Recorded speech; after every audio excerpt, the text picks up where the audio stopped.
வணக்கம். நான் தமிழக மக்களிடம் ஒரு சிறு வேண்டுகோள். நாம் அனைவரும் தமிழர்கள், தமிழ் மாநிலத்தில் இருக்கக்கூடிய அனைவருக்கும் தனிப்பட்ட முறையில் இந்த வேண்டுகோள். இந்தியாவிலே வரும் காலங்களில் இந்தியாவிலே எந்த ஒரு மாநிலத்திலும் 100% வாக்குப்பதிவு அளித்த ஒரே ஒரு மாநிலம் தமிழகம் என்று பெயர் எடுக்க வேண்டும். நாம் அதற்கு அனைத்து தரப்பினரும் ஒத்துழைப்பு வழங்க வேண்டும். அது மட்டுமின்றி ஒரு மாநில முதல்வரையோ அல்லது சட்டமன்ற உறுப்பினரையோ அல்லது மக்களவை உறுப்பினர், மாநில உறுப்பினரை தேர்ந்தெடுக்கும் தகுதி நமக்கு உண்டு. நாம் அவர்களை தேர்ந்தெடுத்த பிறகு அவர்களை கேள்வி கேட்டு போராடும் உரிமையும் நமக்கு உண்டு. மக்களாகிய நீங்கள், இந்த தேர்தலில் நான் நிறைய கேள்விப்பட்டேன், தொலைக்காட்சியில் கண்டேன்.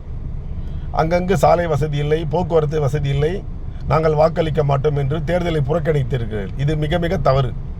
ஒரு இந்திய குடிமகனாக நாம் நமது கடமையை வாக்கு அளித்து விட்டு, வாக்கில் வெற்றி பெற்ற எந்த ஒரு ஆட்சி அமைந்தாலும் அவர்களிடம் நம் உரிமைகளை போராடி பெற வேண்டும் என்பதுதான் இயற்கை. இதை நான் மிக வேதனையோடு வெளிப்படுகிறேன். நாம் செய்ய வேண்டியது ஒரே ஒரு கடமை, 100% நமது வாக்குகளை பதிவு செய்ய வேண்டும். அப்போது ஒரு ஜனநாயக ஆட்சி மலரும். அந்த ஆட்சியிலே உங்கள் குறைகளை பொதுமக்கள் குறைகளாக தமிழகம் முழுதும் கொண்டு செல்லுங்கள். மாணவர் சமுதாயம் சரி, மற்ற விவசாயிகளும் சரி, அல்லது கூலி தொழிலாளர்களும் சரி, அனைவரும் ஒத்துழைப்பார்கள். மலைவாழ் கிராமத்தில் இருக்கக்கூடிய மக்களுக்கு சாலை வசதி இல்லை. அதைவிட ஒரு வெட்கக்கேடு தேர்தல் ஆணையம் அது என்ன செய்து கொண்டிருக்கிறதோ தெரியாது.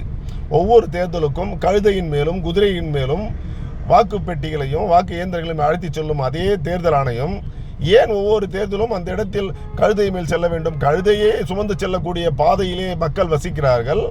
அவர்களுக்கு தகுந்த அடிப்படை வழங்காத நாம், தேர்தல் ஆணையமான நாம், எப்படி அங்கு போய் ஓட்டு சாவடி அமைப்பது என்பது தேர்தல் ஆணையத்திற்கு தெரியாதா என்னவோ தெரியவில்லை. இது எந்த வகையில் சாத்தியம்? எனவே ஒவ்வொரு மனிதனும் போராடி உரிமை பெற வேண்டும்.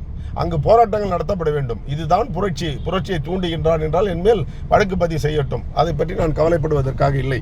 எனவே தமிழக மக்களாகிய நாம் வரும் காலங்களில் அனைத்து தேர்தல்களிலும் 100% வாக்கு பதிவிட்டு ஒரு நல்லாட்சியை மலரச் செய்து, அந்த நல்லாட்சியிலே நமக்கு இருக்கும் குறைகளை மக்களாகிய ஒன்று திரட்டு போராடப்பட வேண்டும்.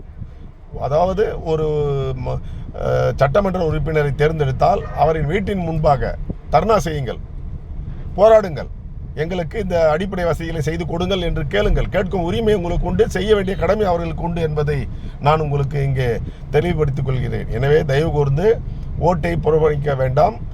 வரும் காலங்களில் அதாவது தமிழகம் குறிப்பாக, மற்ற மாநிலங்களை பற்றி நான் கூறும் அளவிற்கு எனக்கு பகுத்தறிவோ சிந்தனையோ கிடையாது. எனவே தமிழக மக்களாகிய நாம் அனைவரும் நிச்சயம் 100% வாக்கு அளித்து இந்த அடிப்படை வசதி இல்லாத கிராமங்களுக்கும் நகர்ப்புறங்களில் இருக்கக்கூடியவர்களும் ஒத்துழைப்பு நல்கி, அங்கங்கே முதல்வரின் அலுவலகம் மற்றும் கலெக்டர் அலுவலகம் இப்படிப்பட்ட அலுவலகங்களில் போராட்டத்தை நடத்துங்கள்.